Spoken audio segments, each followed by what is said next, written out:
ডাল, পটল, চিংড়ি মাছের একটা ঘ্যাঁট হয়েছে, মাংস হয়েছে। কোথায় এসছেন? এটা সুরিচ্চক বুথ। আমরা এসেছি 114 নম্বর বুথ থেকে। কোন রাজনীতি দলের? আমি ভারতীয় জনতা পার্টি করি। আজকে কি কোনো মিটিং ছিল? আজকের এবারে মিটিং হবে, ওই জন্য করে খাওয়া দাওয়া হচ্ছে, লোকের সমাগম আছে, খাওয়া দাওয়া করে নিয়ে মিটিং হবে। আর ওই পটল চিংড়ি একটা ঘ্যাঁট ছিল, মাংস ছিল। কি নাম আপনার? জ্যোৎস্না নস্কর। কংগ্রেসের মাকেও বলতে চাই যে তোমার সন্তান অক্ষত থাকবে। তৃণমূল কংগ্রেসের মাকেও বলতে চাই, মা, বিজেপির শাসনে তোমার ছেলের জীবন নিয়ে তোমাকে চিন্তা করতে হবে না।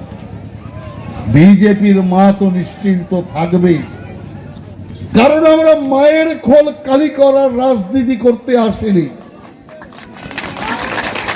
আমরা পরিষ্কার ভাবে মায়ের কোল ভরাতে এসছি, মায়ের মুখে হাসি ফোটাতে এসছি। আর এরা কি করেছে? মাকেই প্রতারণা করেছে। মা, মাটি, মানুষের নাম দিয়ে সবচেয়ে বেশি যদি প্রতারিত হয়ে থাকে তা বাংলার মহিলা সমাজ। কথায় কথায় তা আদালতে ছুটেছিলেন এক SIR থেকে মুক্তি পাওয়ার জন্য কয়েকশো কোটি টাকা।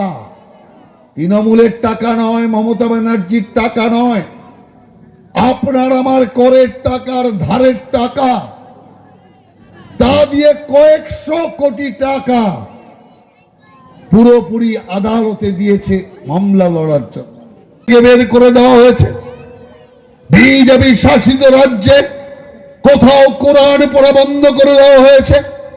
বিজেপি শাসিত রাজ্যে কোথাও মুসলিমদের মসজিদের তালা ঝুলিয়ে দেওয়া হয়েছে।